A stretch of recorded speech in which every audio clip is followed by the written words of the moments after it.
Okay, this is what I came up with for this week's assignment.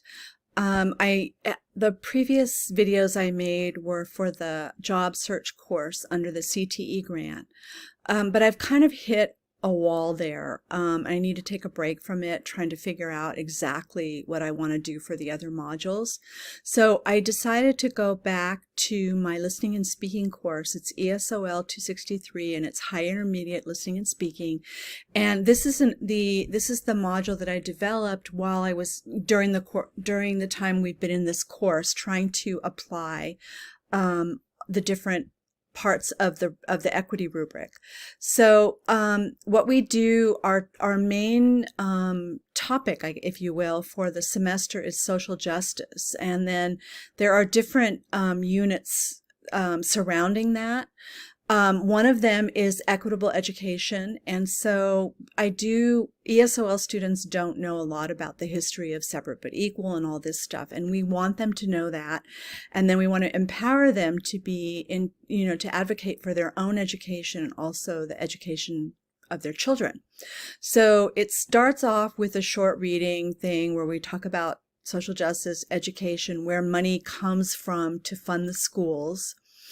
The public schools. And then once we've started doing that, we start talking about vocabulary from the readings that they do. And so the students, this is a vocabulary wiki, and they put vocabulary that they think is going to be important for them as they're going through this unit. So all the different students, as you can see by their names in parentheses, they contribute to this vocabulary wiki within their study groups. Okay, and then I definitely want them to know about separate but equal, because if we're talking about equity, we cannot,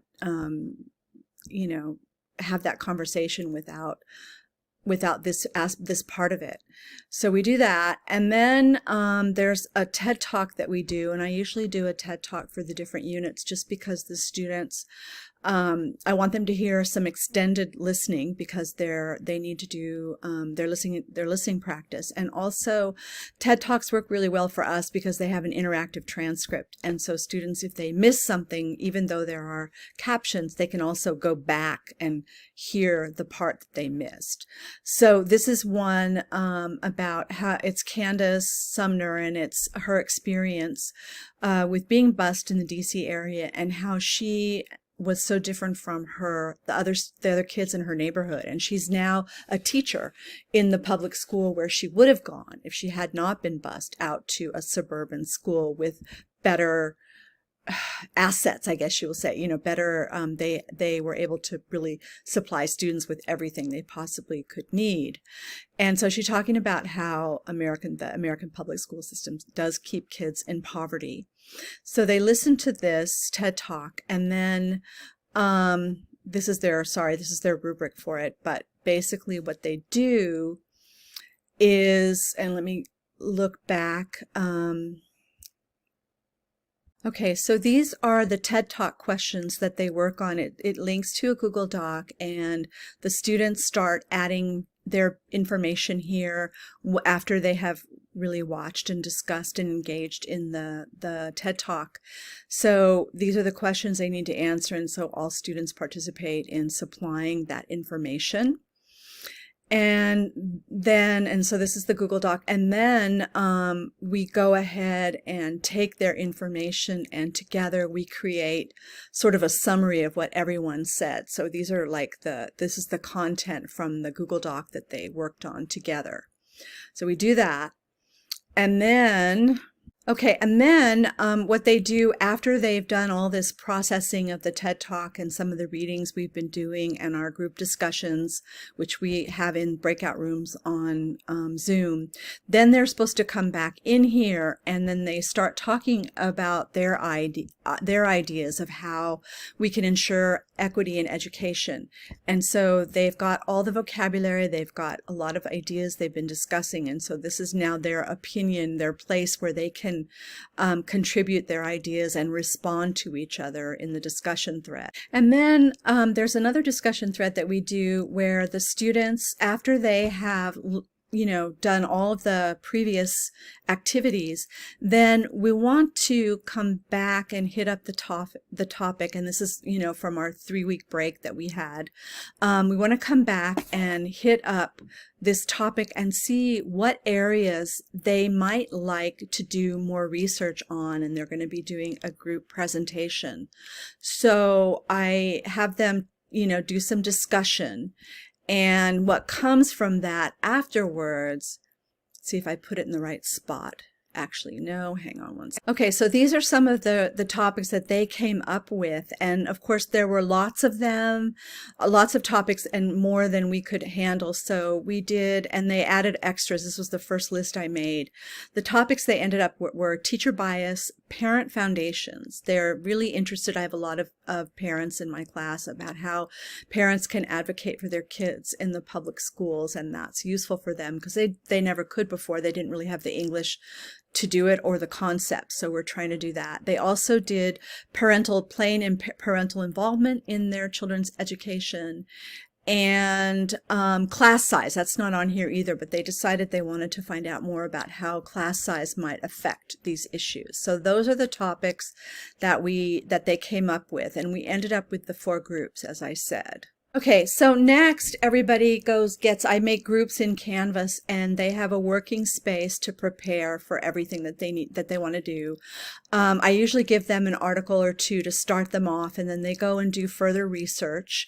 Their research has to include video because it's a listening and speaking class. I want to make sure they get more listening practice. So they kind of collect all their information here in the pages section. And then they go into the discussion area. And this is where they have their planning meeting, however they decide to do it, and they discuss how they're going to work through this, what parts they're going to present. This particular group did a really great job with all kinds of bias in the classroom.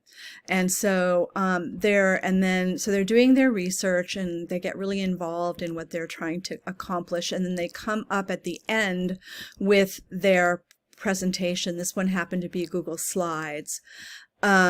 And so they get ready to do their presentation for their classmates in the main room. They get a few minutes in their breakout rooms to, fine-tune everything, and then they do their presentations. Okay, so next they're getting ready to do their project, and they have a choice, which I'll show you in a minute. But the goal, and I have done this before around other topics, but I wanted to make sure that, meetings. I wanted to make sure that they had a lot of opportunity to connect their topic to our main topic of equity in education and why their research topic matters. So they definitely need to make the connection to equity in education. They also need to connect and make sure their information is useful. So how does your topic address the issue of equity in education? How's the information useful to help solve equity issues in education?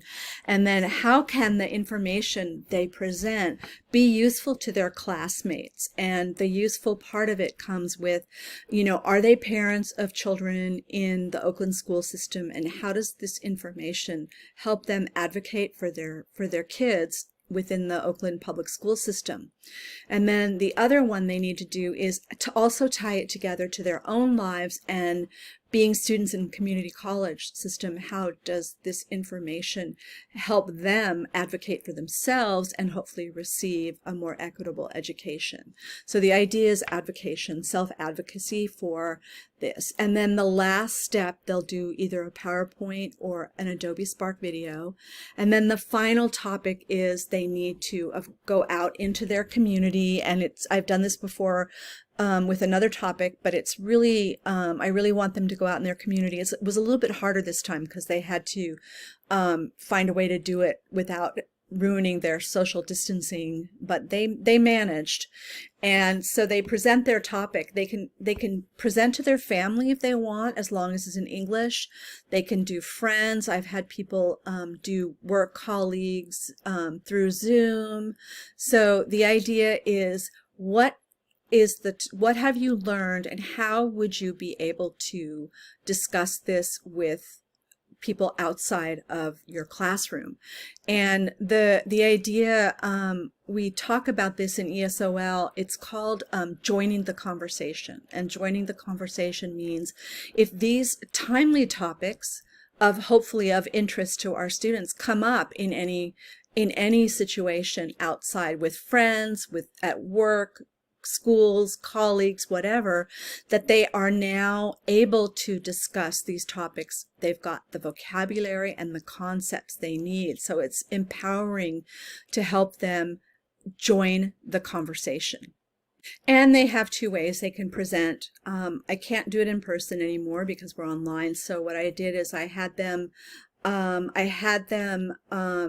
they can do Google, and they can also do Adobe Spark. So I have how to use Google Slides for them, and I also have how to do Adobe Sparks. And I have practice ones for them that they can look at and see what they look like. But basically they're doing their own presentations and they're choosing how they wish to do it. And then finally surveying the students and asking them what the experience was like, because they need to come back and report on their presentations that happen outside of the classroom.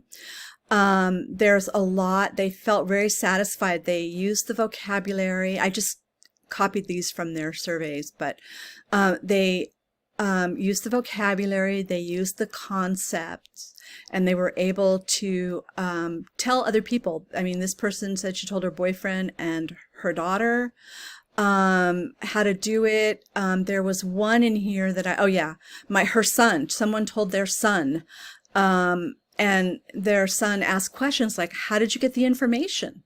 And the student was able to say how they did it. And so that was really great. And she or he, they used the vocabulary when talking to their son, groups, family before. And so there's a lot of this idea of being able to help it. The information's helpful in their future life. It's helpful to also give information to their friends in their community, because everyone has friends in their community where they also need help. How do I talk to my kids' teachers? How do I get what I need for my education? So anyway, that's the project.